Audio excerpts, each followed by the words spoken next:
Welcome to Boss Gals Talking Tea, where we empower professional women to reach new heights of success, where we foster a supportive environment that aids in unlocking endless possibilities for professional and leadership development. If you enjoy the episode, be sure to like, comment, and subscribe. Welcome to another episode of Boss Gals Talking Tea. I am your host, Yolanda Thorne.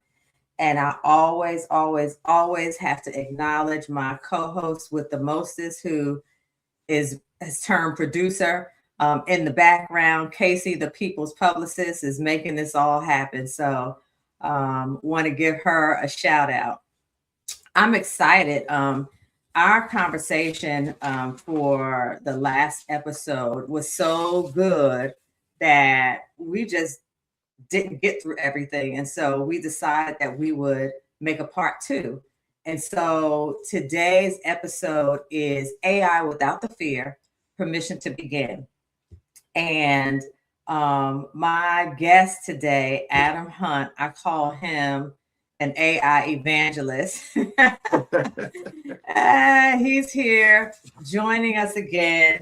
So that we can finish this conversation, or at least finish it for now, right? I mean, AI is evolving so quickly that, who knows, we might have to have another recap by the end of the year.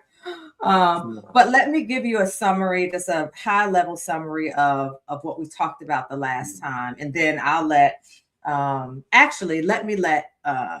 Adam introduce himself, and then I'll give a summary. Oh, yeah, sure. So my name is Adam Hunt, and I am the AI evangelist. But I guess I'll adopt that name. But yeah, I'm someone who's been using AI on a daily basis for about 3 years now. I'm also getting my doctoral degree in strategy and innovation, and my thesis paper is a specific focus on machine learning and artificial intelligence tool integration into the financial space.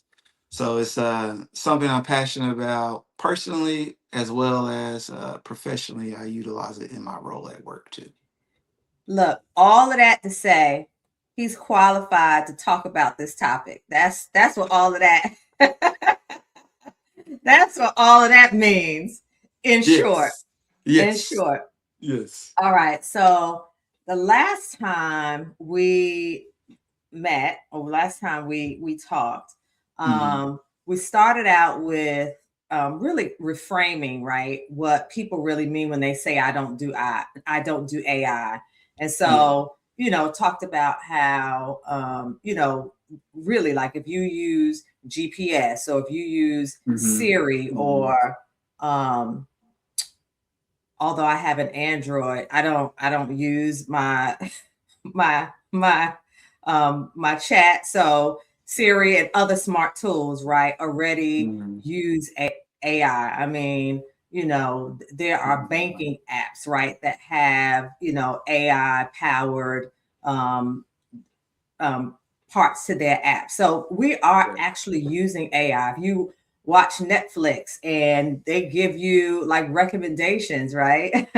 We're using AI every day. So it's really a fallacy to think that you're not using AI. You just may not be using it intentionally to help you, right, with some of your tasks and some of the things that you do on a regular basis. Adam also introduced the idea of the AI mindset. I'm not going to give a summary of that because I want him to recap what the AI mindset is. We also talked about AI safety and privacy, and even the fear of job replacement, right? Which is a real fear, and honestly, it's a real thing. And then we, talked about how AI should not replace your thinking, right? It should support it.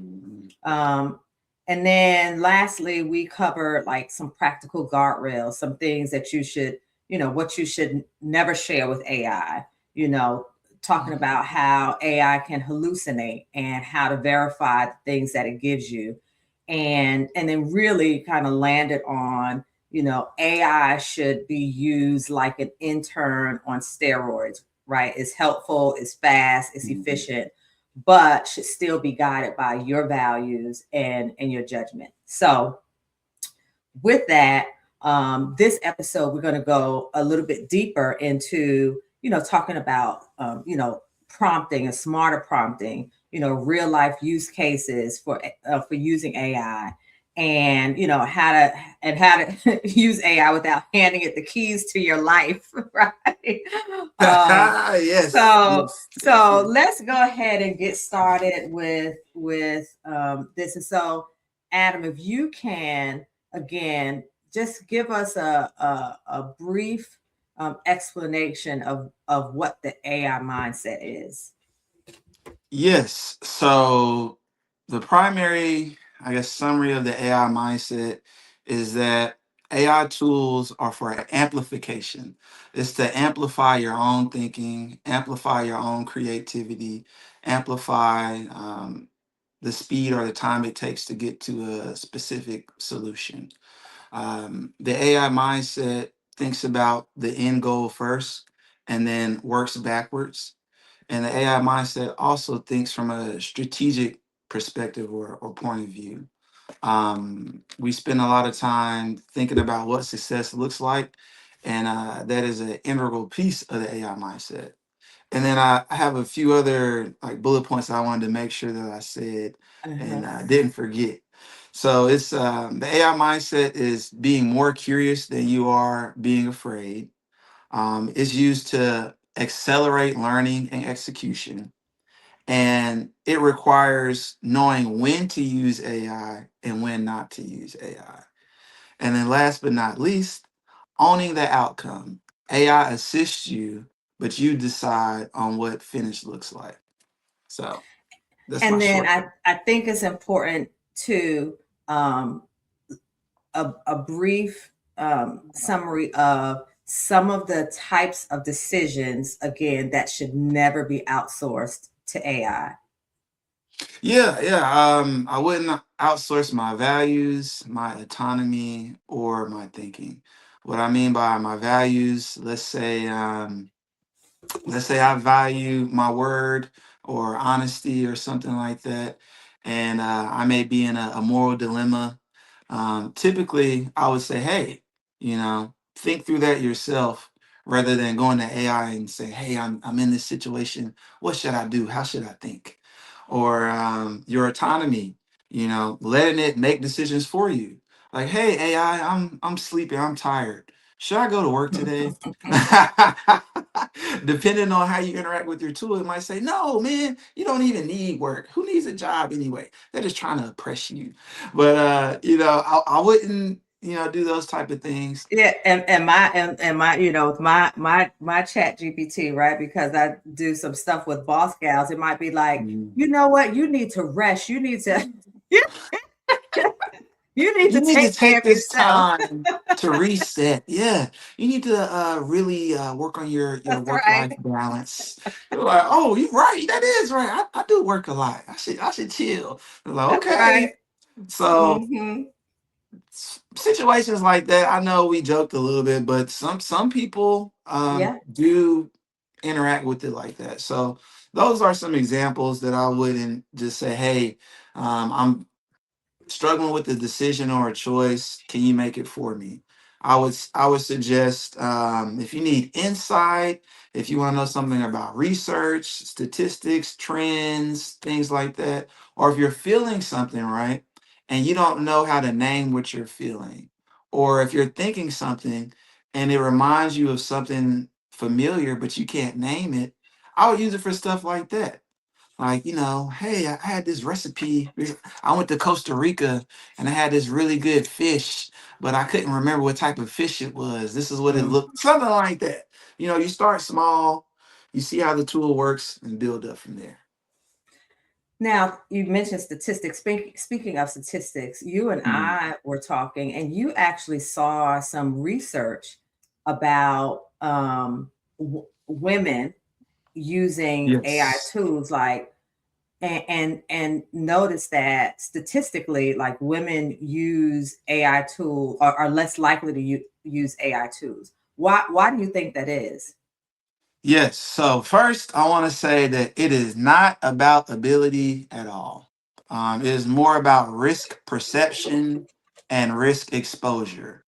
Um, and a few more bullets are that women have higher perceived career or reputational risk with AI. And the things that I'm going to, What does that what mean? does that What mean? does that mean? Yeah. So, depending on your environment, some people can perceive AI as a good thing or as a negative thing. Both sides incur risk. So let's say they may say, "Oh, I want to use AI on this project, but I'm not too familiar with it. I've never used it before. I don't want to be presenting." And then someone asks me, "Hey, did you use AI to do this?" And I can't defend my standpoint. Those were certain situations that they listed out, or that yeah, it's high pressure. And if they use it the wrong way, then they could be misconstrued as, oh, this person doesn't think and just uses AI, or hey, they try to use AI, but they don't know what they're doing. The data says that they are more concerned about these type of risk and these type of exposure. So rather than just, I guess, risking those things, is more on the reserve side not to use it at all. Yeah, it's interesting, right? Because I was reading an article, I think last week or on my I read most of my news, right? I Mhm, watching mhm. the news is just like super depressing for me. It's either super depressing or it's so much fluff, right? Yeah, Particularly in yeah, North Carolina, I don't want to like yeah, watch about pigs and things like that, right? And so yeah.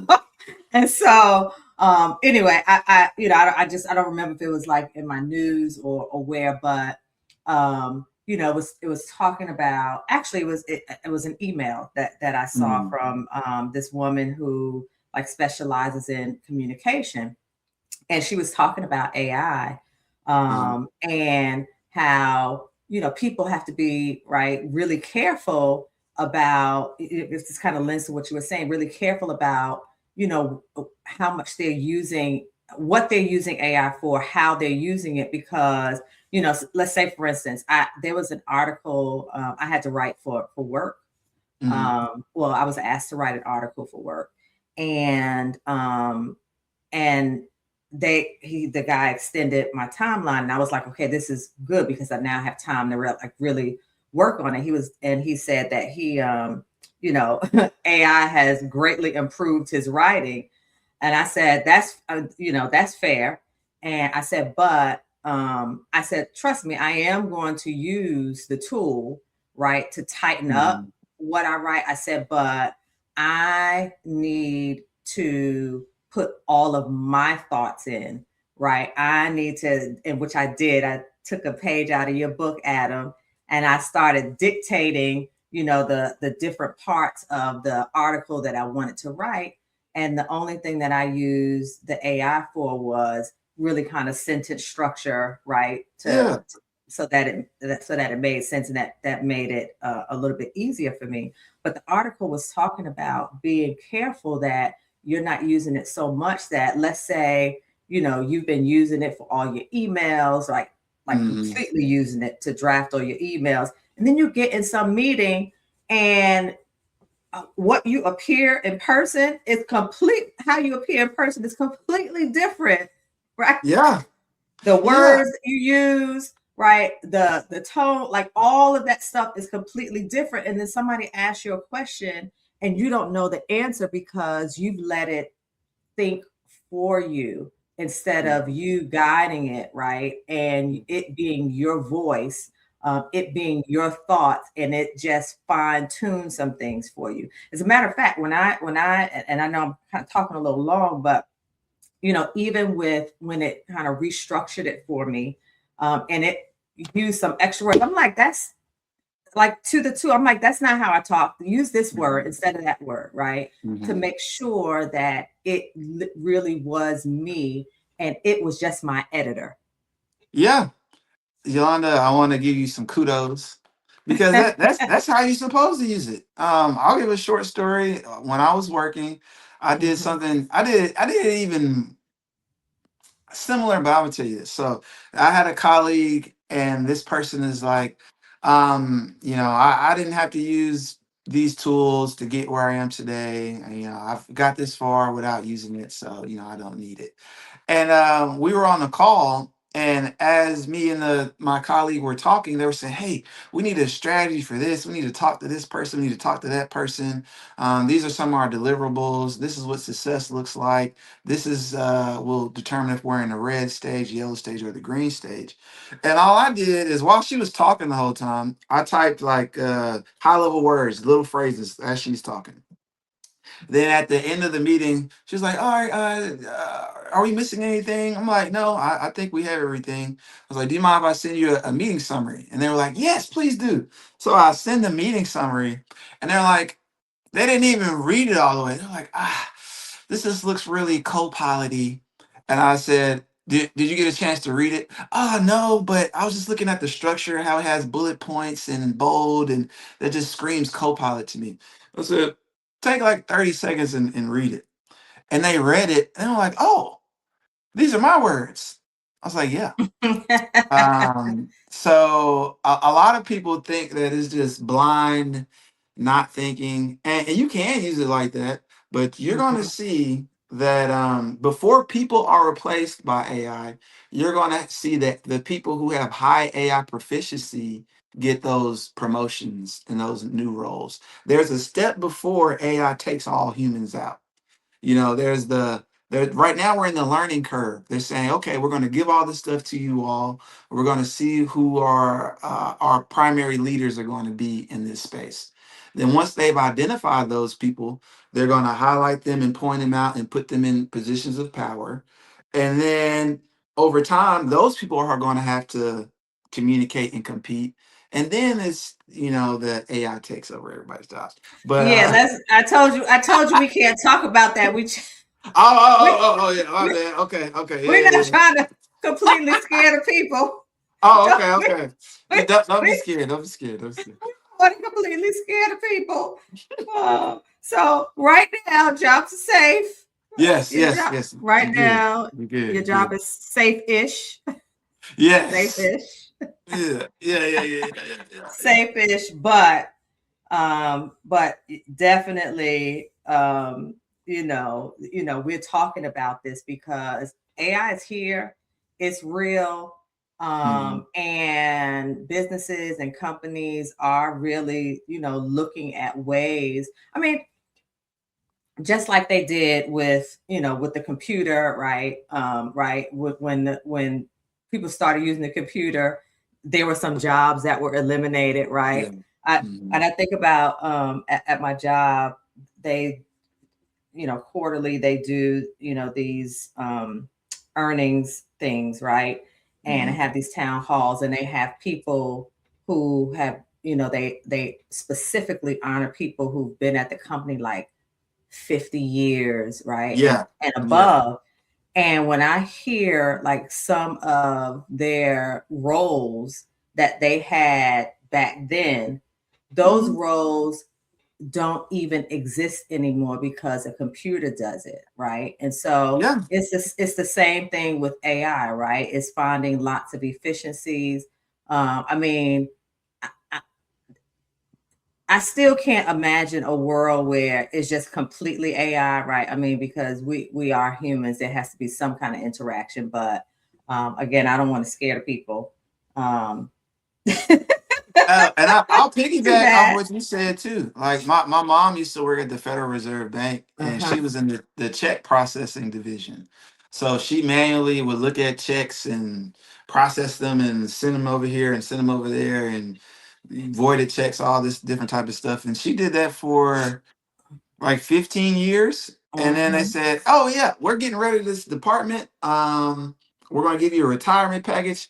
It wasn't like a smooth kind of like, all right, guys, this is coming. It was like, hey, we don't do checks anymore.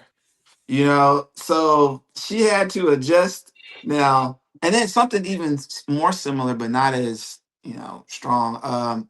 think about even now with farmers and food and stuff like that, right? Right now there are a lot of people growing food indoors, growing food not on farms. Um, Genetically modified food, Yeah. genetically modified beef. That's a slightly different conversation, but it's still encroaching on people's livelihood that raised cattle, that grew corn, that grew pears, watermelons, all these different things, and they're having to readjust their livelihood from generations. A lot of farmers and croppers do things like this for hundreds of years. Hmm. And when these shifts happen, they are forced to adjust as well. So it is more of like a white collar impact, but it'll also impact the blue collar as well. Yeah. But Yep. But here's the key though, right? Those Mhm. people who are celebrating, who are celebrating 50 plus years, the key to their longevity was they had to be agile. They had to be Mhm. flexible. They had Mhm. to be willing to learn to do something else, right? Mhm. Otherwise, they would have been cut. There's no way they could have survived this 50 years without Yeah. being kind of lifelong learners, being flexible, being agile, being willing to move and shift. And so, I say that because it's the same thing with this, right? Yeah. We can be completely resistant to it, and that's your choice. But the people who are going to be flexible, I mean, and even I've started thinking about my current role, right? Yeah. And start thinking about, okay, what else could I do if this was eliminated? Thank God I'm the Mhm. jack of many trades, master of a Yeah. few things, right? Yes, ma'am.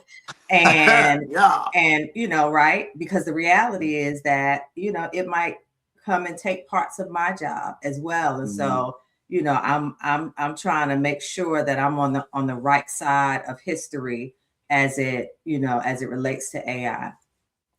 So anyway, that was, I think, a really great really great a great segue, right? Uh-huh. And so, you know something that I saw recently, right? Those of us who are on Facebook and some of the social media, there's like this real, like I saw like a gazillion caricatures like in the last 2 weeks, right? Where Oh people yeah, are yeah. starting to Mhm. use Mhm. AI to build caricatures. Mhm. And honestly, that's like a pretty fun way to start getting your feet wet because and my chat GPT just wouldn't let me be great, right? Because I looked Uh-huh. at other people's caricatures and they were really reflective. I went through like 15 iterations and it still didn't give me exactly what I wanted. Some of it probably had to do with my prompting. I was gonna And ask you that. Yeah. oh, of course, of course. Some of it had to do with my prompting. Yeah. Some of it had to do with the fact that I didn't choose the image one, right? I just used the Mhm. regular chat GPT. But, how do we move from using AI for fun to, using it for, Mhm. real life, right? In our personal lives, in our work lives. How do we then make that jump from fun to like really useful? That was a really good question. Hmm. I often I think encourage so. people. No, yeah, no, because I encourage people to do it light. So whenever you're lighthearted with it, it's fun. It's not a lot of pressure. It's easier to learn, and you don't realize, that you're learning it. But like you said, to move from, I guess, fun to, I guess, real type of examples, you can go from entertainment prompts to outcome based prompts. So, for example, write me a fun poem about chocolate or something like that. And then the execution prompt could be, turn my messy notes into a three-step action plan with a time frame of 2 months for the deliverables, something like that. Uh, so basically, something that's light. So vacations, foods, meals. My wife does cross stitching. I think no, sorry, crocheting.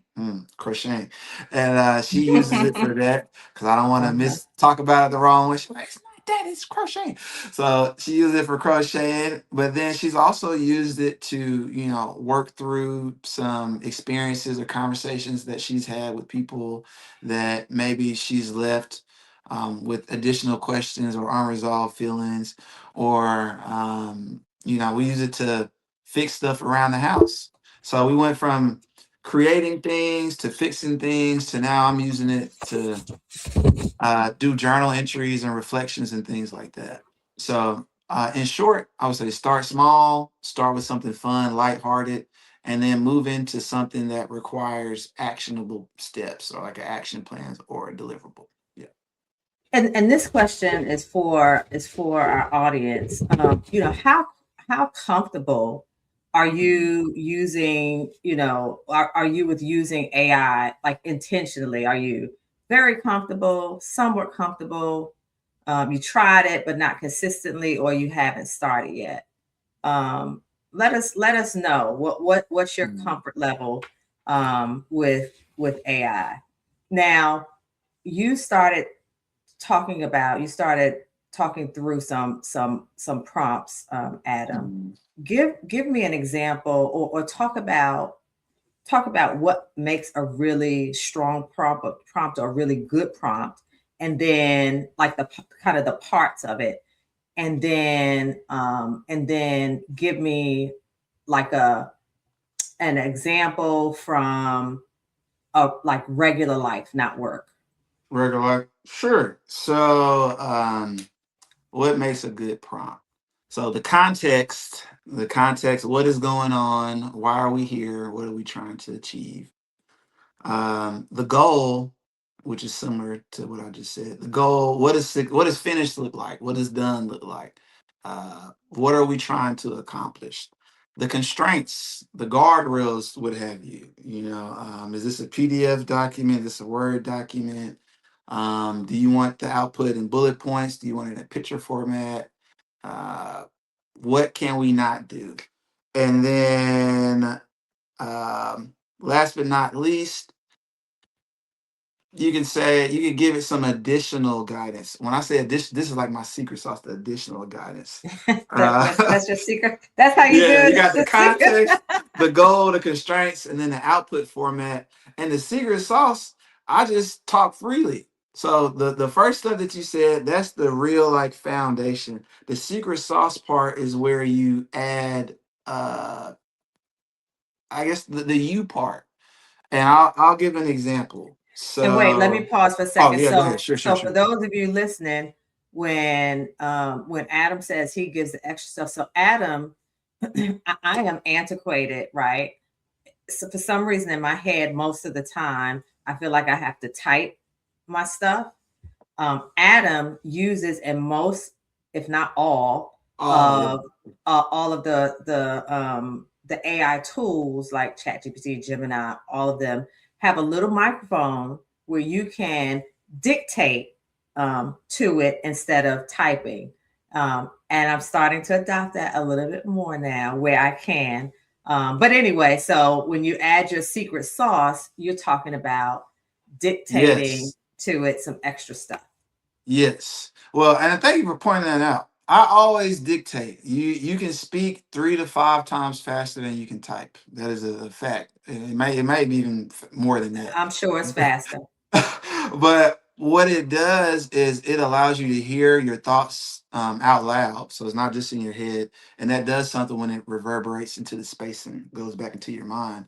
But my sauce, so to speak, is you can talk up to 10 minutes with mine, the chat GPT. With the So paid subscription, yeah. right?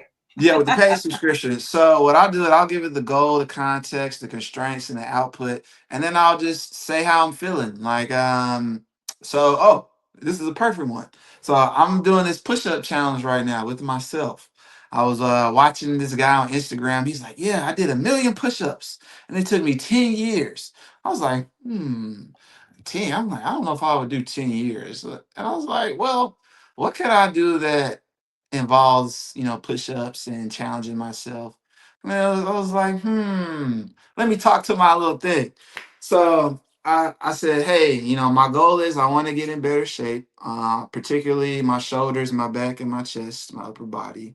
Um, my goal is to do something that is challenging that most people would think is very hard or crazy, and I want to do it for a year. And I said, you know what? I'm thinking about doing 100,000 push-ups. And the reason I just picked 100,000 is because it sounds pretty good. It's something I can stand on, and it sounds really challenging. And this is me talking. I'm not sure if I'll get injured doing this or something bad might happen. But if you could, please make a plan for me to where if I started today, I could do 100,000 push-ups and put in some like rest days and stuff so I don't injure myself. And in case I do get injured, I'm gonna come back and let you know, and then help me figure out how I can stay on path to reach 100,000. And it was like, oh, Adam, this is really like you. This is a great challenge. Blah, blah, blah, blah, blah. And then it just I gave know. me the whole Listen, thing. I'm gonna tell you what. Uh, Those AI tools will gas your head up. Yeah, hey, man, hey, I need to give him a name. I feel like I want to give him a name, like, hey, Sam, or Like, hey, yes, Adam, Chad. this sounds perfect for you, you awesome human being. Right? Yeah, well, mine is like, and the reason why, and most people will probably say this, like, yeah, everybody says Uh-huh. that, but I journal in my Chat GBT every Mhm. day, and I'm writing a book with it, and I use it for school. So the context that my threads have and how I have it set up, I think is different than your average person. Now, a Mhm. lot of specialists might say the same thing, and that might be true, but you are right. It will gas you sometimes, but it is also getting I wouldn't say scary, but it's getting some of the stuff is like it'll give me four options and it'll be like, Adam, I think you're gonna choose option B. So far it's probably like 85% where it'll give me four or five different Mhm. options. And then I tell it though, I'm like, hey, I'm gonna choose it, and then you guess which one you thought I was gonna choose afterwards because I don't want it to have like some type of influence bias over me. But yeah, it's Uh-huh. it's getting good, man. So what was the plan? Oh yeah, so the plan is How many push-ups you have to do a day to get 100,000 with rest days in a 400. year? So right now I do 400 push-ups a day, 5 days a week, because I told it I don't want to injure myself, so I'm off on Saturdays and Sundays. And I started it January. So when I started the prompt, it was already like January 28th. So February I had to do 8,000 push-ups. Right now I'm like 4,600. So I'm kind of behind. And then from June to December, I have to do at least 10,000 push-ups a month. So during the summertime, I'm going to scale up drastically. But I have a protein shake plan, water plan, eating plan, all that stuff. So it's like my own personal trainer. So it's That's been looking pretty good. My shirt's getting a little tighter. So I'm like, yeah, uh, well, I'm sure your wife appreciates you and your chat that is nameless right now. yeah, yeah, yeah, yeah. The plan that y'all got going on. All Yeah. right. So, we're not going to spend an entire hour. So I want to kind of Mhm. get to, like I know maybe some of the questions the audience have. And audience, if you have any questions Mhm. or comments, please make sure you post them so that we can answer them. So, you and I both have the paid subscription of Chat GPT. Mhm. um, I use Copilot at work. But what's the difference between the different tools like ChatGPT, Claude, Gemini, Copilot, Perplexity, and like what does kind of each specialize in, or what would you use each of them for? Yeah. So ChatGPT is like the best all around thinking partner. That's the one I've used the most. It's like your introduction into the AI tools game, from my perspective. And it's strong at structured work, ideation, and learning. So if you're trying to create a framework of how to do something, or you're trying to create a system or a checklist or something like that, ChatGPT would be really good. And then you have Claude, which a lot of students are using right now, is really good Hmm, at analyzing and assessing long documents, and is really good at tone and nuanced writing. So they have like a human writer option, to where you interesting. can put in a prompts, and it'll write something for you, and they would run the output through a AI scanning tool, and it would pass through the AI scanning tool as if it was fully written by a human. So that's something that's getting really good. But I would just encourage students or anybody that's learning, that is leveraging Claude, that at the end of the day, you want to make sure that you're learning whatever it is, the subject matter you're doing, because it's going to come a time, like you said, where you'll have to either speak in front of people without your tool, Or or how about be competent when you graduate and be able to yeah, do the yeah, job? yeah, that actually know what you that's a plus, Yeah. No, right? that's a huge plus, because if you cheat your way, well, I don't say cheat, but if you just glide through without soaking any knowledge or learning anything, you're going to Hmm. be the one that's at a disadvantage at the end of the day. Absolutely, You might think you're fooling absolutely. somebody, but yeah. Oh, Uh oh, it'll come out in the wash. yeah. Gemini is the strongest in the Google ecosystem, and from what I've heard, it has some of the best picture editing, video creation. In particular, it's called Nano Banana 2. I have this thing on my phone, like with the iPhone. I have like image creator, and that's like the closest I've gotten to my image creator. I'll use like the iPhone version, but I plan on using Nano Banana too. So we'll both start to Okay, yeah, experiment we'll on it. see. And if somebody we didn't talk about perplexity. What is Oh, perplexity it's good for? strong for fast research, and provides you some of the best sources for any type of outputs that they give. So if you want to know factual based outputs, it'll give you straight facts and take you directly to the sources. The links will be up to date, live, and current. And it gives you like an AI search engine kind of feel. Hmm. So how do I explain it? Like, when I say people shouldn't use AI like Google on steroids, this tool is kind of like, it's an AI search engine on steroids. So Hmm. you can search different things, and it'll pull up, hey, these are the outputs. This is where I got it from. This is how you can go deeper. You can use this AI tool. So it'll So recommend it has certain more stuff too. references Yeah, yeah, without. yeah. Okay, Mhm. okay. And so if somebody was going to pay for one tool, what should they look for? I would say it's based on what you're trying to do. So my thing, and a lot of businesses do this as well. Organizations, nonprofit, they're like, all right, AI. We need AI. We need it. We don't know why we need it. We just don't want to be left behind. Let's get it. So I want to take that similar mantra and say, hey, think about what you want to use it for. If you're trying to just use it for the first time, I would say, hey, start with ChatGPT. If you're in school, or you're trying to learn something, research something, do something new that requires a lot of research and data analysis, I would use Claude. If you are creating something visually, like I don't know, a brand, a design, a campaign, a video, a picture, I would use Gemini.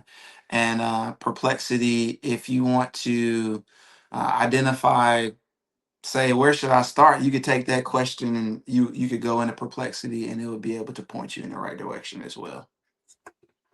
And then, as we, excuse me, as we get ready to close, Adam, what does, AI without the fear look like in practice? Well, I would just say be curious. You just kind of start, and whatever comes to your mind, you just talk to it or type to it. You don't want it to have too much stress. Uh, not be too serious. Approach it casually, and start it with having fun. And that's the best way to do it. Have fun. Don't think about uh, too much of the doomsday stuff. Start small and then build upon that. And as your confidence grows, try with more stuff. And one interesting thing, because we talked about like the structure of a good prompt. If Mm. you still don't know it, your tool can actually help you with that. Like you can literally say to the tool, okay, I want to do ABC XYZ. Give me give me a good prompt to Yeah, get that help you. done, right? Yeah, And it will actually do that. And then you can feed it back the prompt, literally feed yeah, it back the prompt, right? And so yes. it can kind of help you along. If somebody is, kind of still feels unsure after this conversation, what mindset shift should they make first? Well, I would say shift from fear to curiosity. Like when I say curiosity, I think of my 2-year old. He's curious about everything, and almost like a childlike innocence. I know we're far from children. Yes, I understand, but the Are we though, really? With the uh, exception of paying bills? right, doing stuff we don't want to do. but but Exactly. yeah, like that's something that is, and I'm glad you said that though, because it helped me a little bit to get back to my core. Because a lot of my journaling is asking me questions about my childhood, yeah, about my adolescence, and I'm like, Mhm. I was really carefree back then. Stuff was so fun. So I would say, look, man, if you use it, it's not the end of the world. If you don't use it, it's still not the end of the world. I Mhm. would say try to set yourself up for not low expectations, but don't make it too big of a deal. Just have fun with it, get your feet wet, and oh, I didn't even think about this. Your children. So I don't know, how old, or if people have children, if they don't, or nephews or nieces, they're using it, and it's a great way to begin to connect with the youth, because all of these people who are going to be graduating, they're going to already know how to use AI, and they're going to Mhm. be competing with the current workforce. So, it's that's another opportunity or way to get more comfortable with it. Yeah. All right. Well, Adam, this was again a great conversation. Thank you for spending a few hours with us over a couple months Yeah, yeah, yeah, yeah.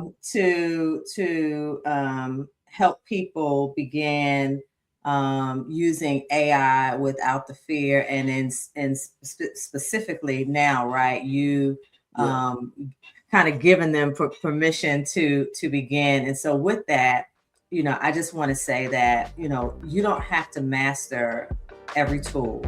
Start Mm. using one tool with purpose, right? Baby Yeah. steps. Mm. And then, the more you use it, the more your confidence will build. Your confidence certainly won't come, from watching others use AI. It will come from you experimenting. Thank you for joining us. And, we're looking forward to an exciting and empowering Yes. 2026 with some new guests and some new topics. So Mhm. with that, you all have a good day or good evening. See you soon.